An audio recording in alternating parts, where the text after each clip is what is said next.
Creating a home is a bit like a piece of music coming to life. The main builder is the conductor. The carpenters are the percussion, setting the rhythm with hammer and nail. The electricians are the strings, weaving current through the walls like melodies. The block layers, bold as brass, bringing volume and power. But no matter how talented your construction orchestra is, the key part belongs to the composer.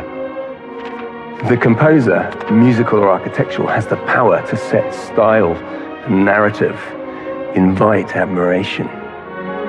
But just like architecture, music is subjective. This composition might not be to everybody's tastes, but perhaps you might just find it magical.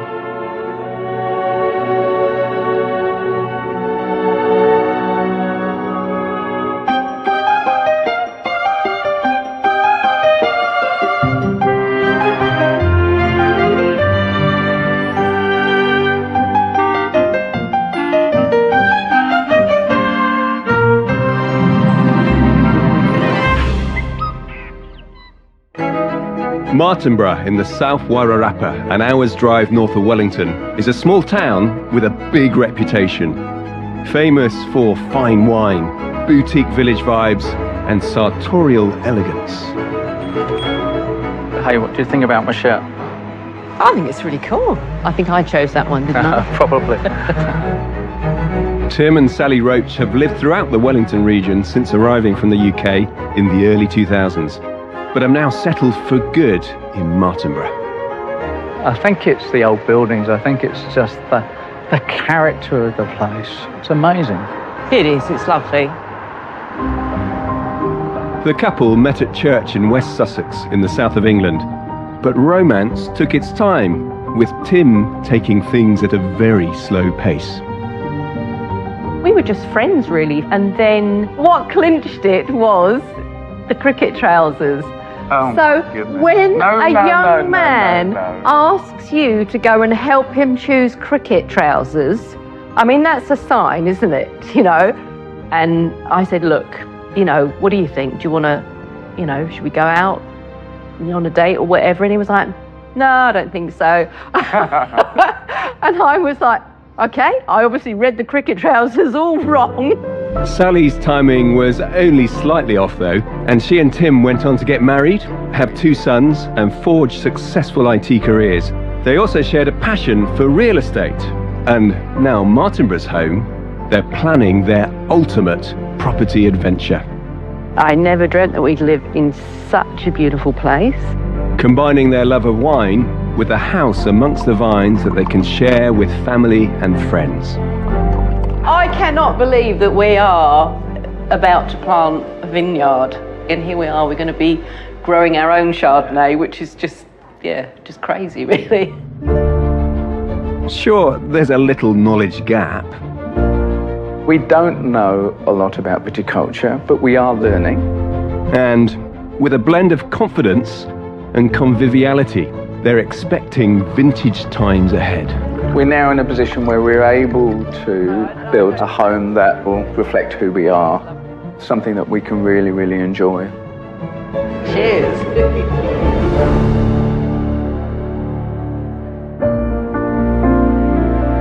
Tim and Sally's dream will need an exceptional block of land, and it looks like they've found it.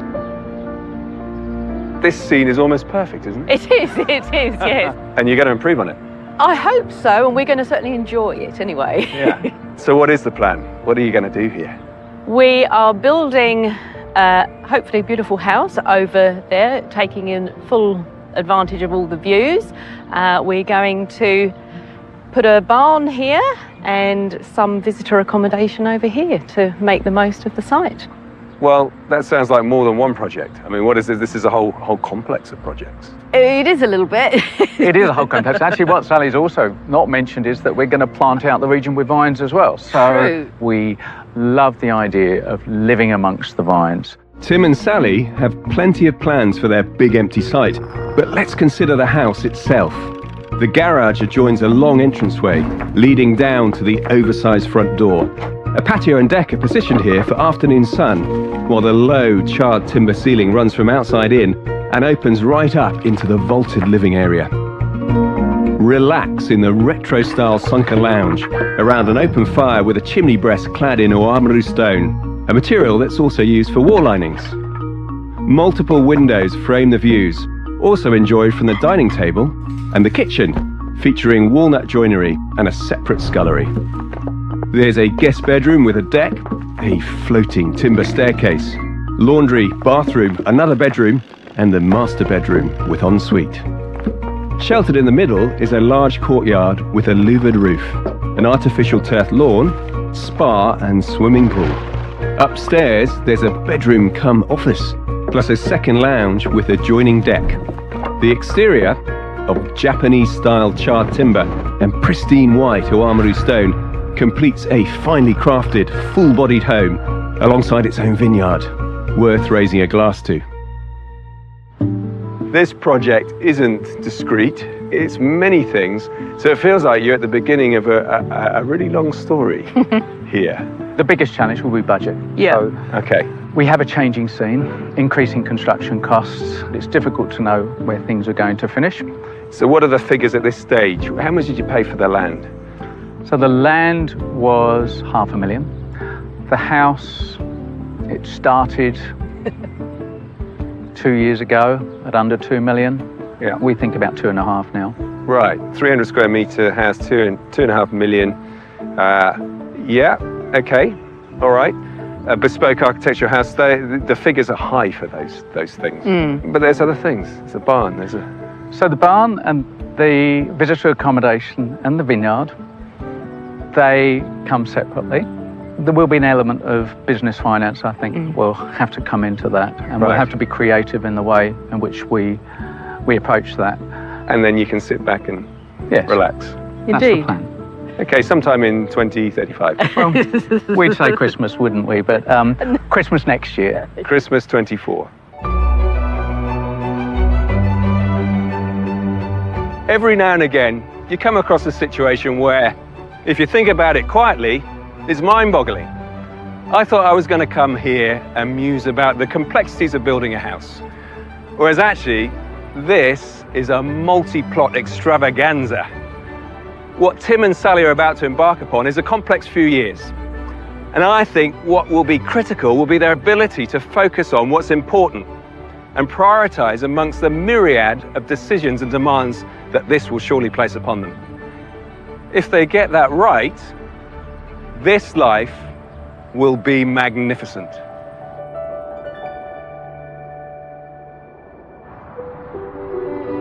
In the face of such an all-encompassing ambition, it may seem churlish to inject a note of caution.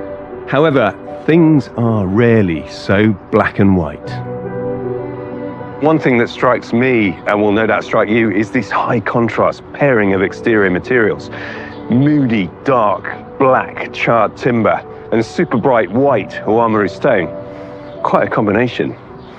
Maybe that's the idea, to be striking, to have high visual impact.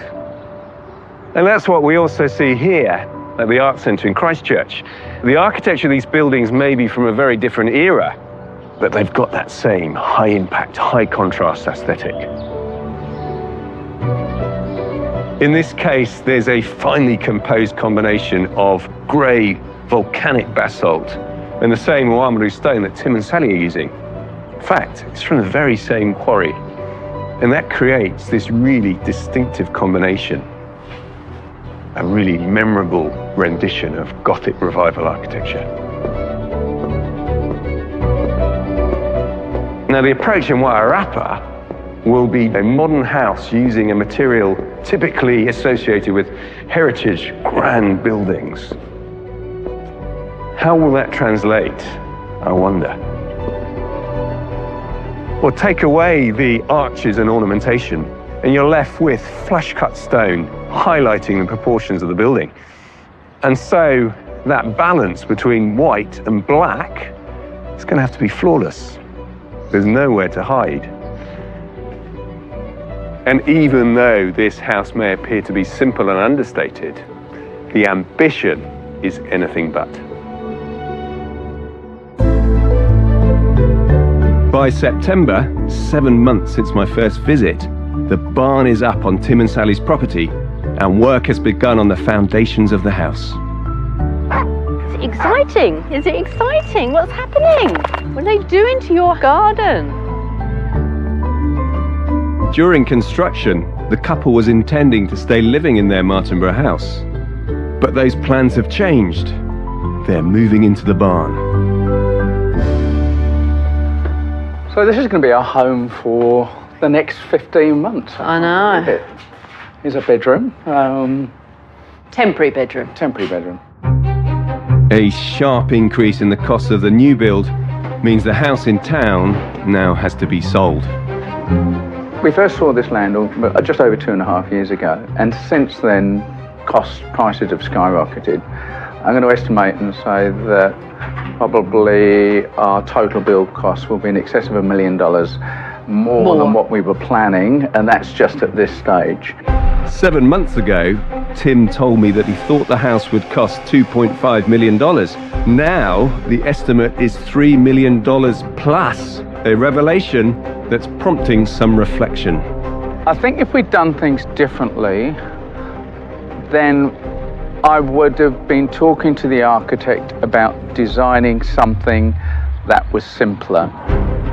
But despite the big hit, the couple aren't planning any major changes to the build. They're experienced in property, they have options, and they remain confident. It's going to be worth it in the end, so I'll just have to work till I'm 70 or something. Frankly though, this doesn't sound like the retirement Tim and Sally were planning. With the main house only just begun, I'm wondering will they ever get to relax there, let alone toast it with a glass of their own wine.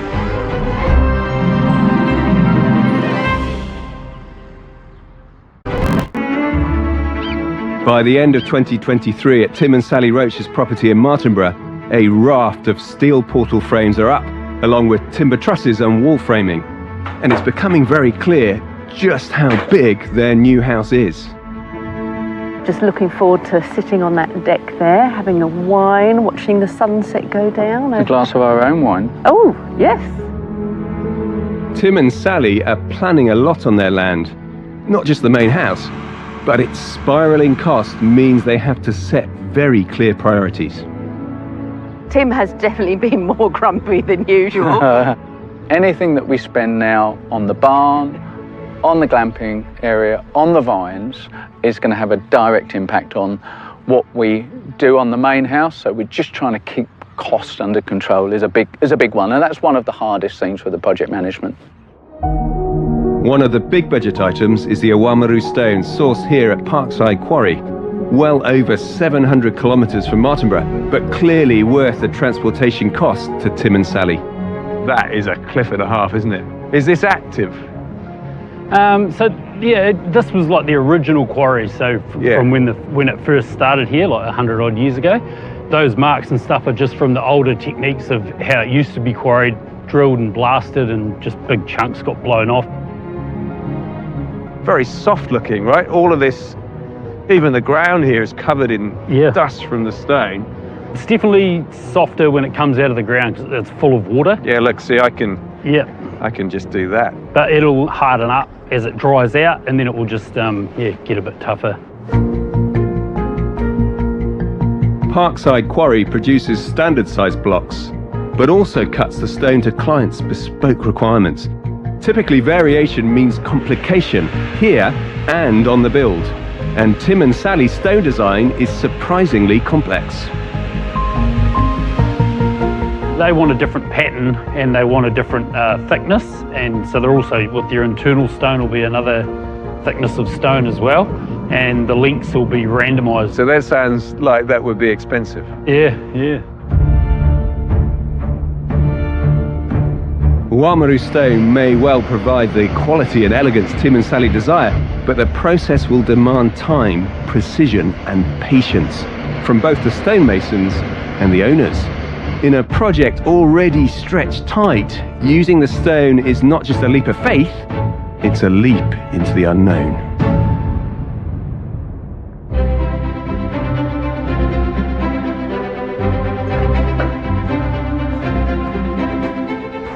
Into the new year, and about 10 months since I first met Tim and Sally on their beautiful block of land. Well, now I like this. Long span glulam beams, big grunty steels, very different from the tightly framed, smaller rooms. And I think this has the makings of a baronial hall. Very good. Although one with a sunken lounge, which is different. I mean, that's a sort of modernist 60s, 70s idea. Very cool, though. An intricate design like this has its challenges coming together, but I understand the builders here are testing out new technology that could well be a game changer.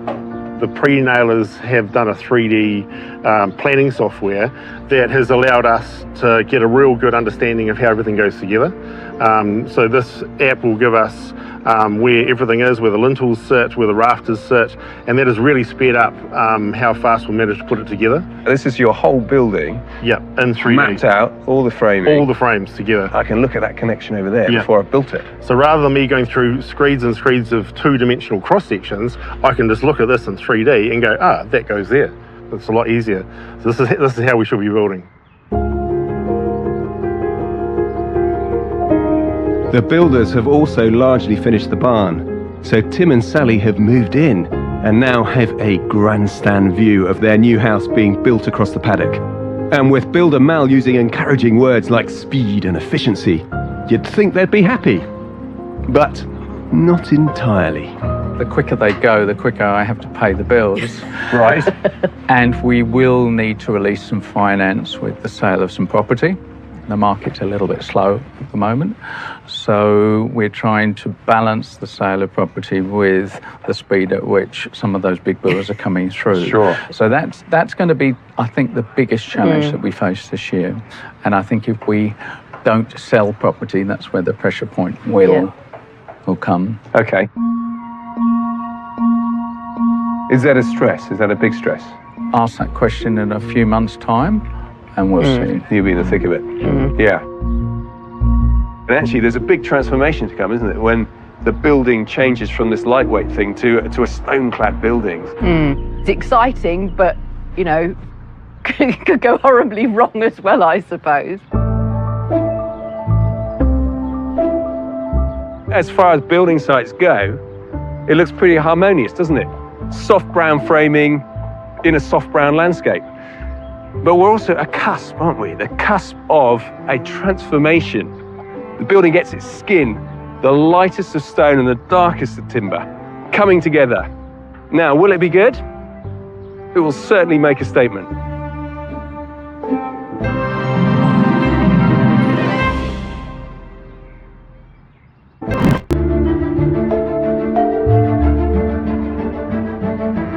Late winter in Martinborough, and all quiet at the region's famous vineyards.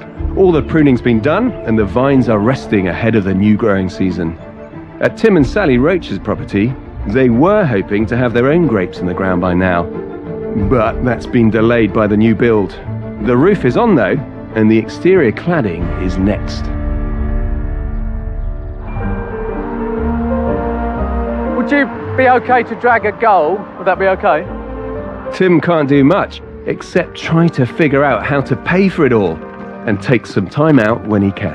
Just over on the far side. Thank you. He's the coach of Martinborough Football Club's women's team, competing in the local Wairarapa League.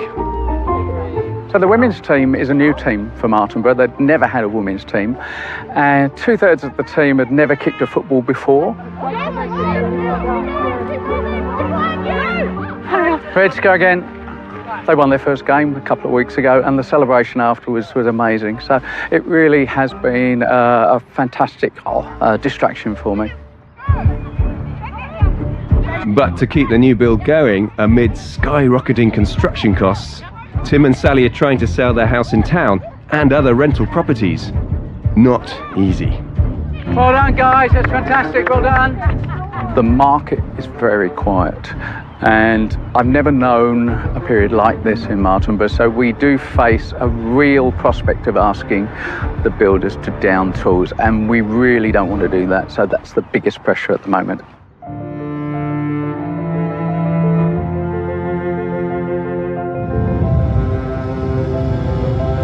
One thing the couple has paid for already is the burnt timber for the exterior cladding and internal linings.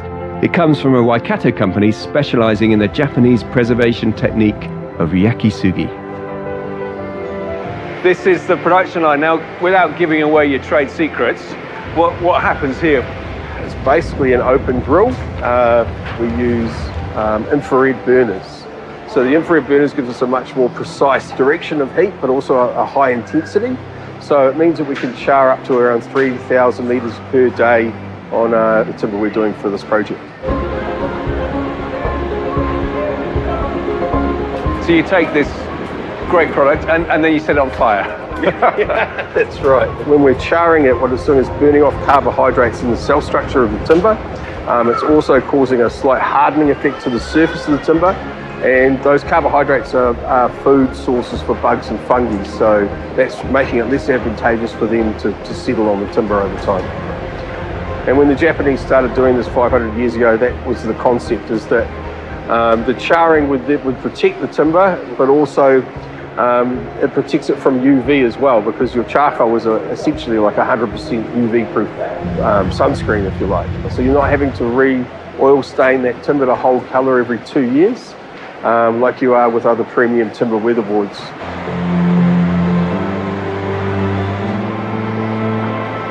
Traditionally, yakisugi used Japanese cypress, a softwood revered for its durability and weather resistance. But the technique transforms much humbler wood as well. So that starts out as standard pine. Yes, yeah. And you end up with something entirely different. I mean, the association with this kind of pine is, unfortunately, leaky homes. Right. Opening up walls and finding softwood rotting away. And now you're turning it into an exterior grade piece of cladding. Yes. Yeah. That you don't need to maintain. I find that remarkable. Yeah. It's science, isn't it, really? Yeah, the characteristics of that material have changed so much.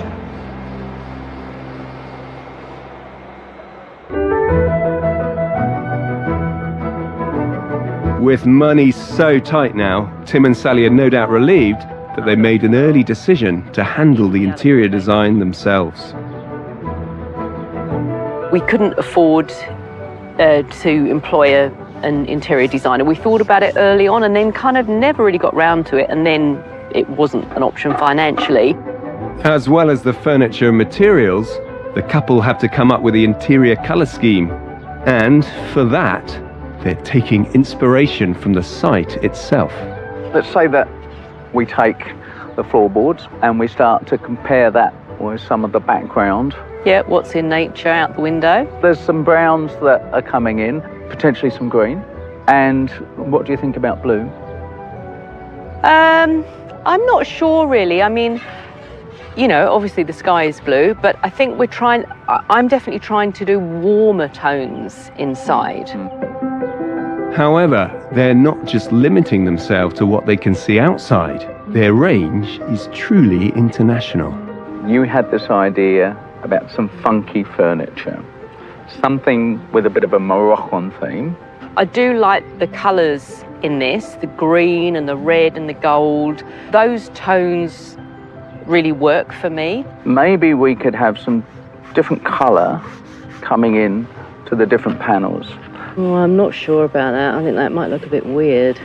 I think it's a great idea, mainly because it's one of mine. But I have to say, the challenge of achieving successful interior design is not easy. Personal taste is good, yes, but when the results are so important to a home, professional experience and judgment can't be underestimated. It's all well and good to be creative and bold, but you know, you've got to think about, you know, what will other people think about the house? Will they just think it's all a bit crazy? we can make mistakes, but if we like it, then what do we care? Right then, so to sum up, we've got a mix of Japanese, European and Moroccan influences. How's that all going to work? I guess we'll see.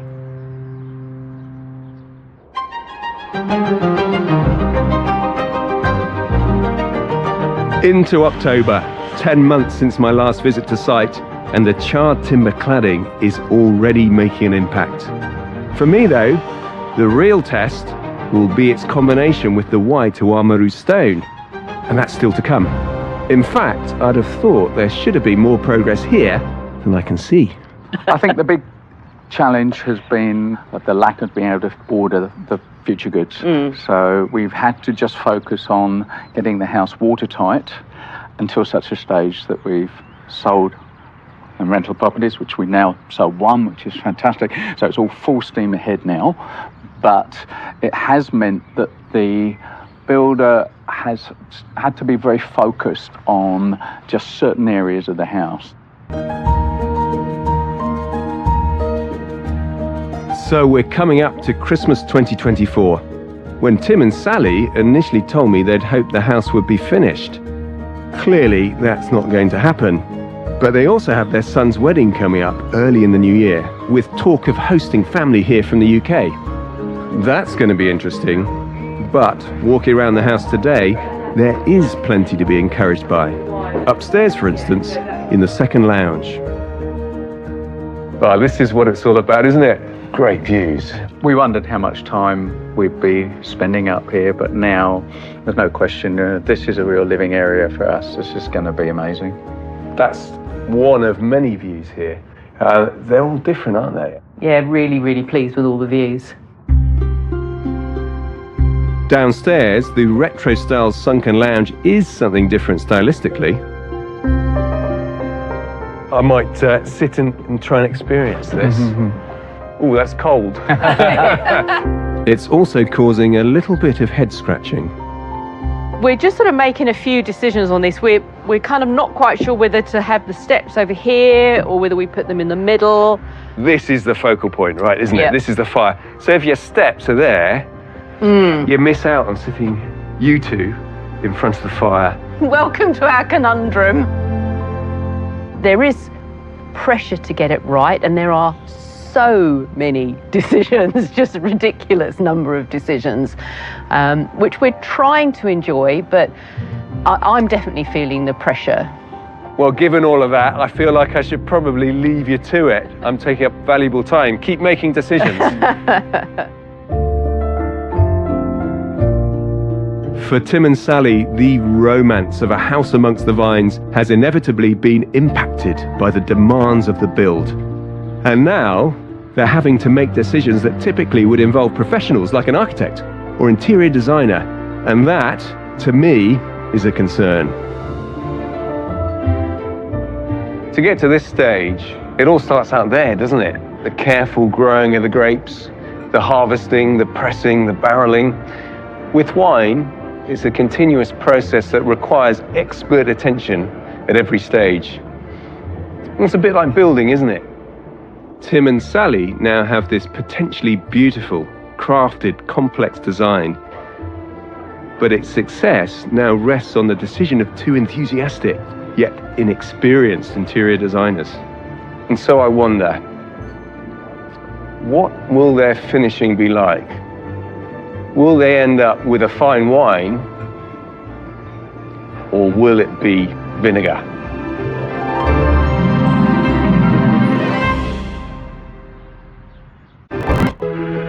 March in Martinborough, and at Tim and Sally's build just out of town, the Oamaru stonework is finally underway. And while the grapevines to surround the house are still not even planted, the vegetable gardens over by the barn are flourishing. Competition-winning beetroot. I like to come out here. It just gives me a little bit of peace and respite from the stress over at the house build. We've got the deadline of our son's wedding, and we've got, you know, quite a lot of overseas visitors that we're hosting. So I want everything to be done before our family arrives. I want everything to be perfect.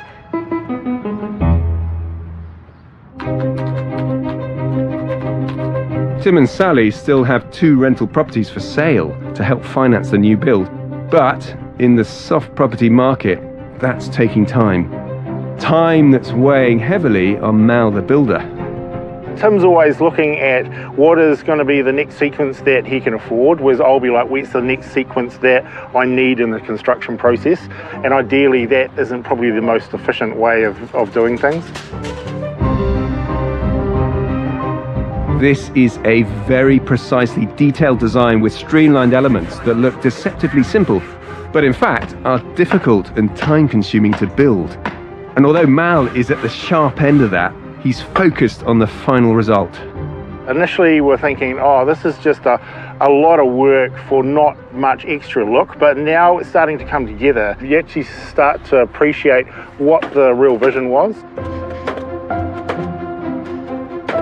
Now, the progress day to day may be slow, but there's still more than enough to get me down for another visit. I'm especially keen to see the Oamaru stone being installed. If ever there was a diagram of the different stages of construction, this is it. Cladding still to go on, wires hanging out, stone up, and this is new, a swimming pool.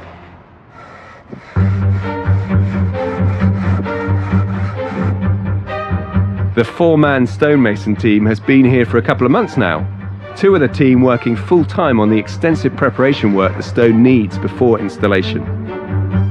We're cleaning off one side, making sure there's no flaws in it, squaring it up, and then measuring it so it's all nice and square, ready for the wall.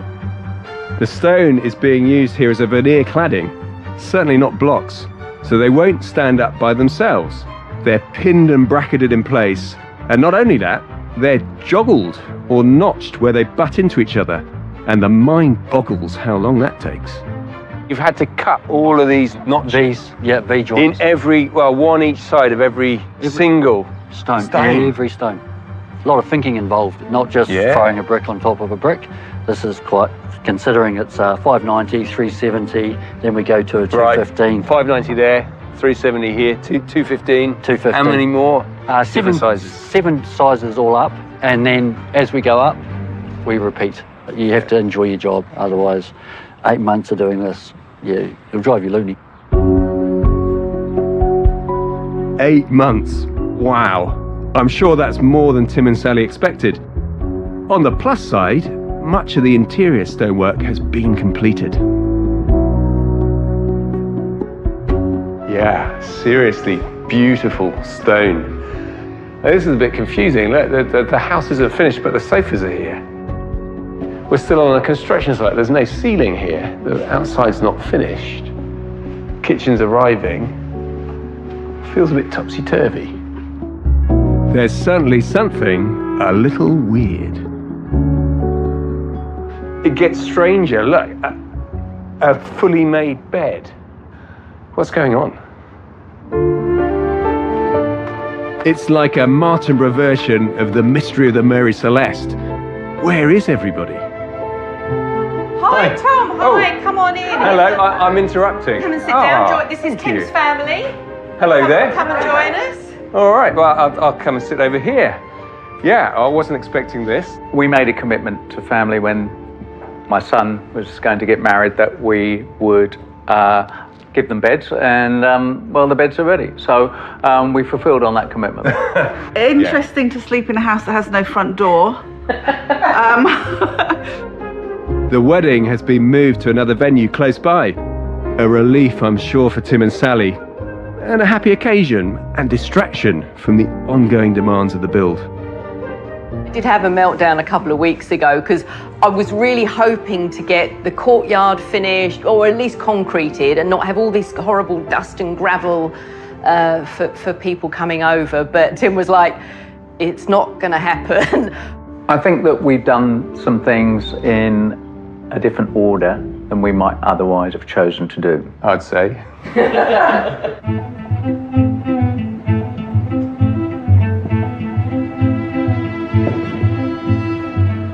I've come up here on the hills above Tim and Sally's house to gaze down on the vision. But of course, the weather's not playing ball. Slightly disappointing. A bit like wedding guests arriving to be put up in a construction site. That's not part of the vision. We're also beginning to get a glimpse of interior design finishes in the house. Classic materials, subtle stone, beautiful burnt timber, and now contrasted with bright green and yellow sofa cushions, 3 types of different wood finishes in the kitchen area. So that precisely defined vision, that curated dream, is beginning to lose a bit of definition for me. Things are getting rather cloudy.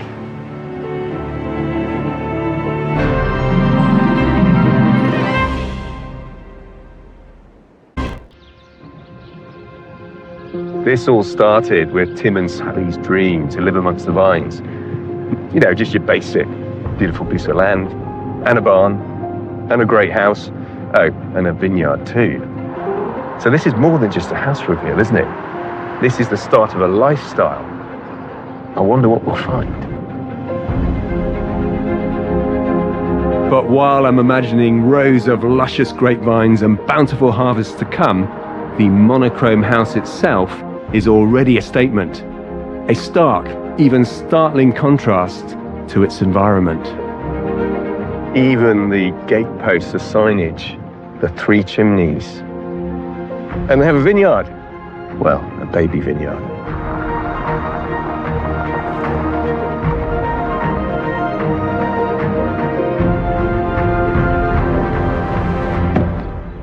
Yeah, there's clearly a reference to barn architecture here, but a level of sophistication, different volumes, proportions, everything's been stretched and moved around.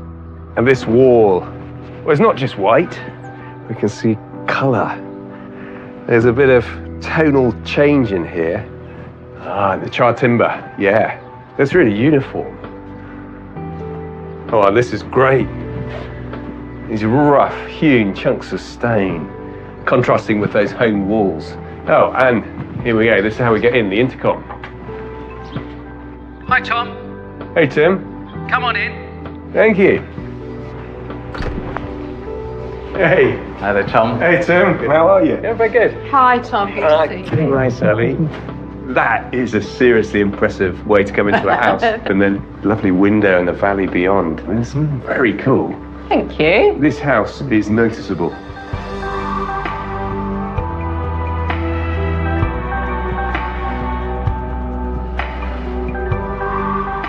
So where to start? I mean, guess down in the pit, right? Underneath the giant moon. Well, this is resolved nicely. Yes, there was some discussion about it on a previous visit, wasn't there? I remember. One thing was we thought, there's not going to be enough seating and what have you, and I think we could probably comfortably sit about 12 people, so Amazing. No problem there. A football team, maybe? Well, that's a good idea, Tom. Yeah. And then the timber. So I wondered about this. Obviously, you've got the dark charred timber, and then you've got a different colour floor, and a different colour timber here. It makes sense now. But the bright yellow and green sofas, I mean, they stand out, don't they? We certainly wanted to bring the outside in, and that's what we've done with the sofas. The bright green of the grass and the golden trees that we saw outside, and it really works.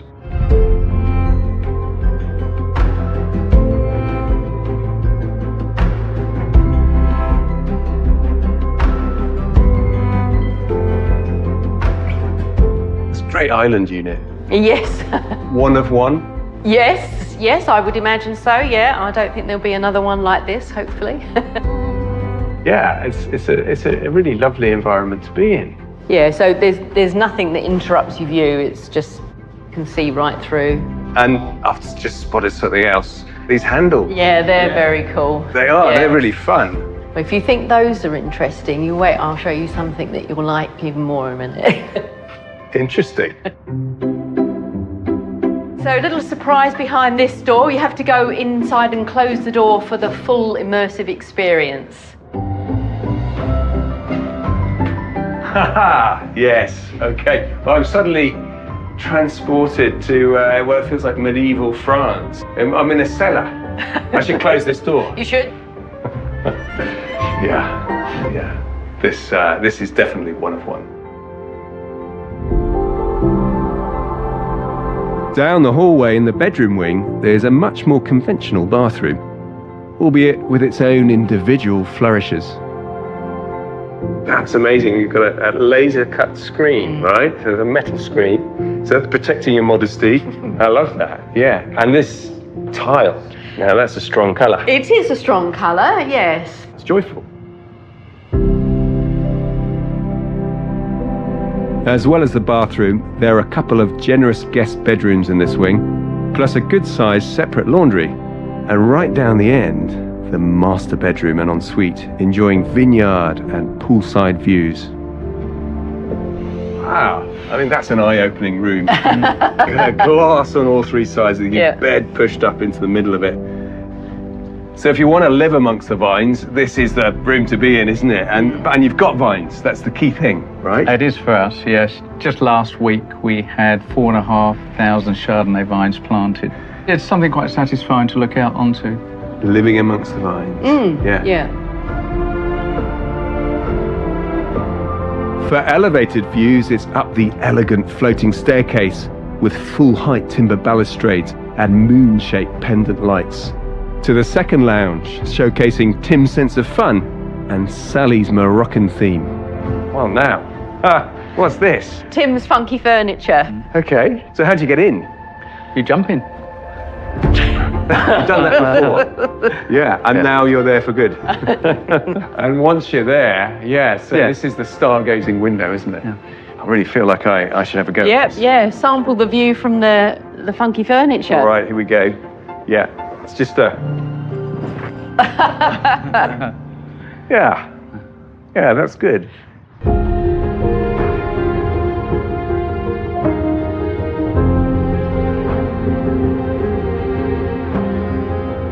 Well, I have to say, this is a really enjoyable house to be in. Oh, thank you. There was this very strong vision of yours, a black and white aesthetic. You know, it's unique, right? It's all about contrast for me. In one sense, yes, we wanted to make a statement. In another, living within the vines, there was that Mediterranean feel. And certainly the white does that. It makes you feel like we are transported somewhere else. I feel like I'm on holiday now. Yeah, definitely. It's full of humour and life, you know, not least the bathroom, it says, and I love that. You know, we've made some reasonably bold decisions in a few places, but I would say pretty much everybody that's been around is like, oh, wow, yeah, that's cool.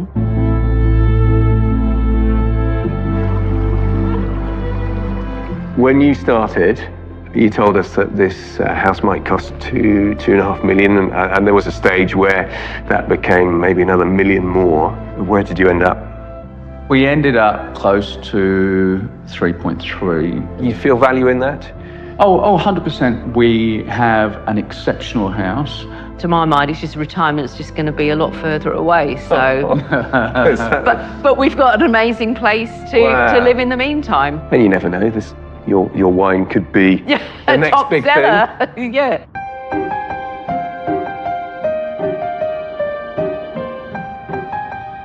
I have to say, this house confused me along the way. And I think I've learnt a lesson. You see, when you've got a really strong aesthetic and a strong vision and set of ideas, you've got to let that resolve before forming opinions. And so that glimpse I got of the unfinished house, the incomplete picture, well, it unsettled me. It didn't play to my sensibilities. But now the vision is complete. The black and white house now softened with some beautiful interior finishes, textures, and investment in enduring quality. They now have the foundation for the bigger picture, their life amongst the vines.